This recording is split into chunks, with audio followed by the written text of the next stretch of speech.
Hey, this is Journal 11, Week 11 of my exchange program in Japan.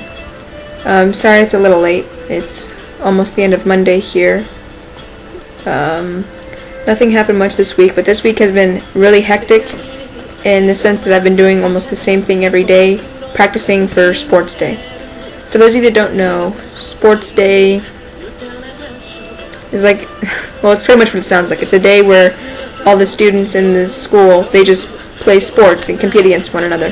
And there's teams by color. I'm on team Megumi, which is the green team, so I'm on team green. There's green, yellow, blue, gray, white, and purple, and red.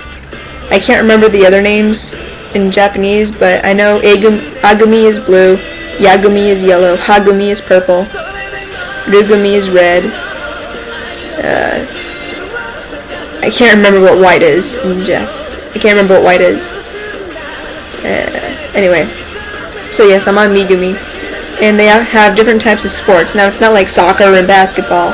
It's like unorthodox sports you wouldn't really, expect to play at a thing called Sports Day.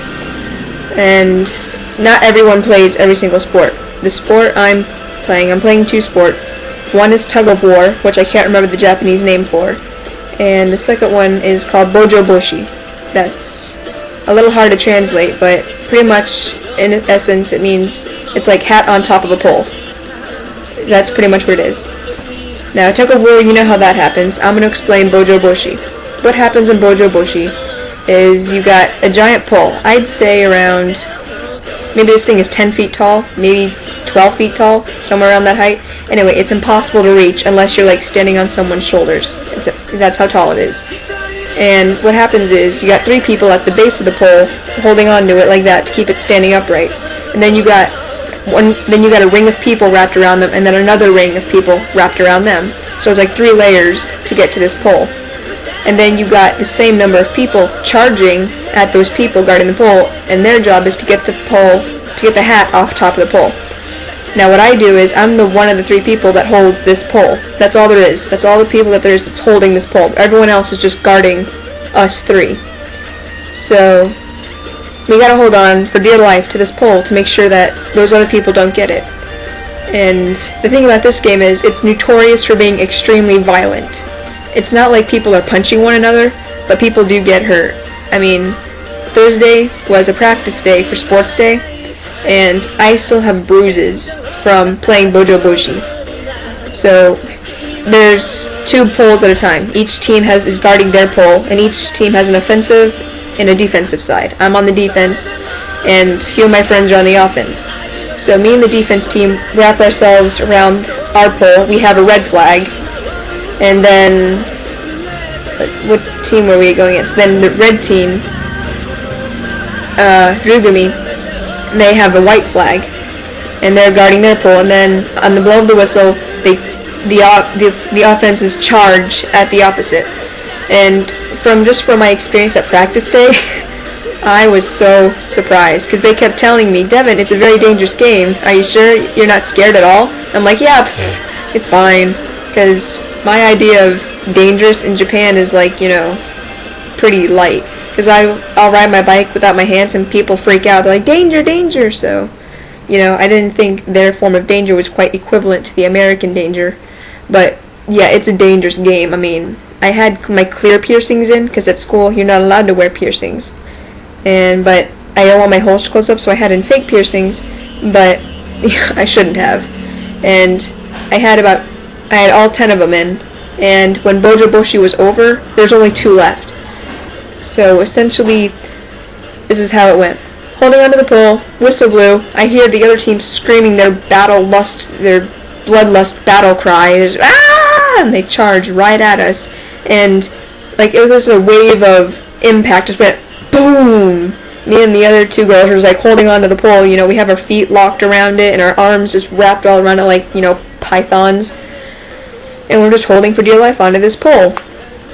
And so eventually the red team, they're literally trying to yank our defense people apart. They're trying to like pull them out of the way, and eventually they start getting to the center, and people start grabbing my arm and, you know, trying to pull me off, and they're doing everything they can to pluck me away from this pole so they can tip the pole over and get the hat. But luckily though, that didn't happen. The bit of the downside is with these 2 practice rounds that we did, no one won. It went on for so long that eventually they had to blow the time whistle and say, okay, no one won, let's move on. That was the terrible thing. And being in the center, it was the hardest job ever, because you were essentially the only thing keeping that pole safe from the other team, was just 3 people getting attacked by numerous of other people. I remember like 2 instances during the game where my left arm was grabbed and I just felt like 4 other hands pulling my arm and just locking it behind me. So I had like 1 arm left around the pole, and I had to like wrap my leg around it just to make sure it wouldn't tip over. And I was just like jerking my arm as much as I could, and my elbow kept hitting my teammate in the head. I'm like, go man, go man, go man. And she was like, it's okay, guard the pole. So I like yank my arm free and wrap it back around the pole, and it's just a big flailing of arms and legs all over the place. I mean, they were even going for my feet, trying to make me fall to the ground. I felt someone grab one of my knees and try to knock it out from under me. And what's worse, there's a second arm instance. Someone grabbed my right arm this time, and they started pulling it back like this, and it was going like somewhat behind my head. But my teammate, who was like right next to me, also holding the pole, as they pulled my arm back, her head started to go into the crook of my elbow. So the further they pulled my arm back, the more they were choking her. So I didn't know what to do. I didn't know if I should just relax my arm so she could breathe, if I should tense my arm and try to get it free so I could guard the pole. I mean, it was so terrible. I could hear her like gasping and choking for air. It was like funny and mortifying. It was a very interesting experience. And on top of sports day, there's also this thing called gakuba that takes place during it's like a halftime almost. And every class, not teams this time, classes, like S3, S2, S1, J3, J2, T1, they all have different colors that represent their class. And what gakuba is gakuba. Alright, that's pretty much what it is. But a way to describe it is like cheerleading and marching band. They don't do flips and stuff, but they do have pom-poms, and they do like a dance along with, you know, several songs.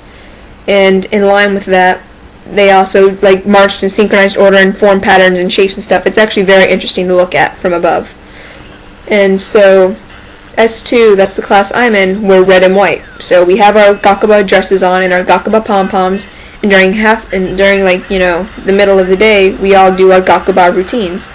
So that was another thing we had to practice, and it is exhausting because this field, it's about the size of a football field, and you are running around barefoot that field, making sure you're in line with about 105 other girls to make sure everything looks perfectly right. Let's see, how much time do I got left? Right, 2 minutes. Let's see.